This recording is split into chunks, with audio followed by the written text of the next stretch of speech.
Hi, Gordon here with another edition of the Unscripted Series, and we're back in the shop. And today I'm going to talk about peghead tuners. I'm not sure what order I'm going to do these in, but anyway, today I'm going to talk about preventing tear out in a peghead tuner. So here is a peghead before we've installed it, and you can see there's no what's called flange, there's no washer. That tuner, when it goes into the hole here, just comes right out the hole. And in other words, if there's anything wrong with that hole at all, you're going to see it, and it's going to be very unsightly. And preventing that tear out is key to having these peghead tuners look as good as possible in the installation. You can see here's the back of this neck, and you can see how clean those holes are back here. There's absolutely no tear out at all. Now you're probably wondering, or some of you may be wondering, exactly what is tear out? Why is it important? Well, I hope I've explained why it's important, but how do we prevent it? Well, let me go over and show you some tear out and show you what we do to prevent it. Tear out is what occurs when a tool goes through a piece of wood and it's not supported on the back end. And I'm just going to take this piece of plywood here,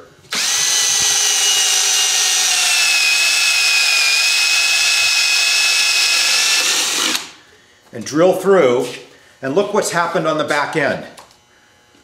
I've torn out these fibers, and if I tried to install a tuner there, look at how ugly that would be. There'd be parts of the wood that would be splintered, and I can try to sand that or scrape it, but it's going to be very, very uneven. So that's what we're trying to prevent.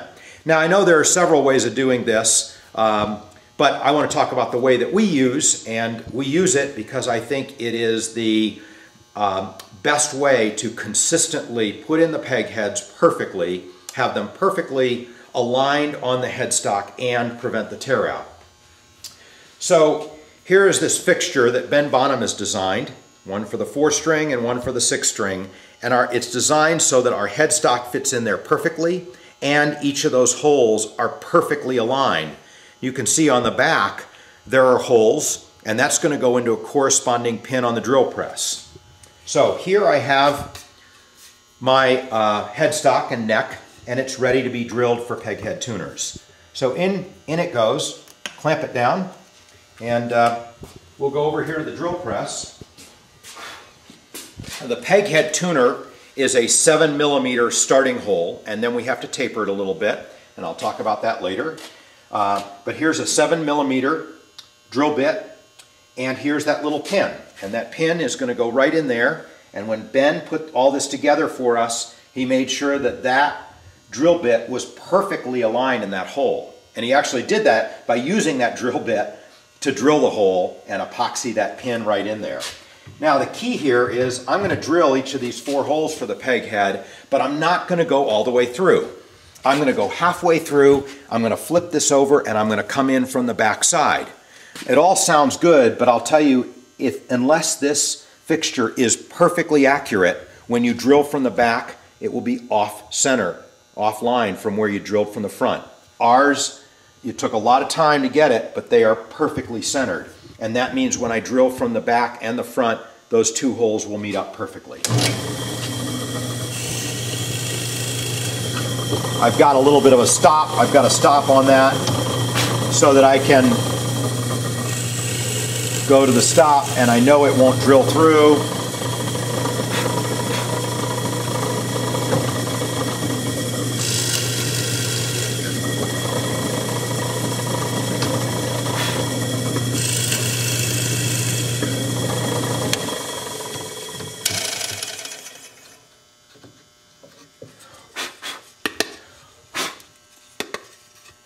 Flip it over.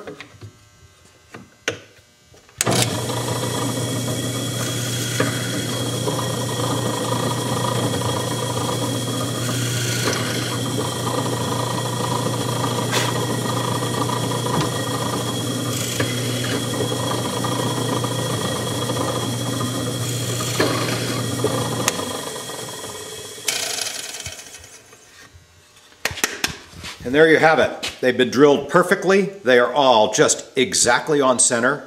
There is no tear out at all on the back of that. Now there is one final step to the installation of the peg heads. I'm going to do a separate video, and again, maybe I've already done it, showing you how we install the peg heads, but we use a violin reamer because we have the peg head is a tapered pin, and so that hole has to be tapered. Let me show you a reamer. Here, and there's that taper. It's called a violin reamer, and we put it in that hole and we turn it, and that will create down that entire length of the hole that little tapered shape that we're looking for. But I'm not going to taper it now.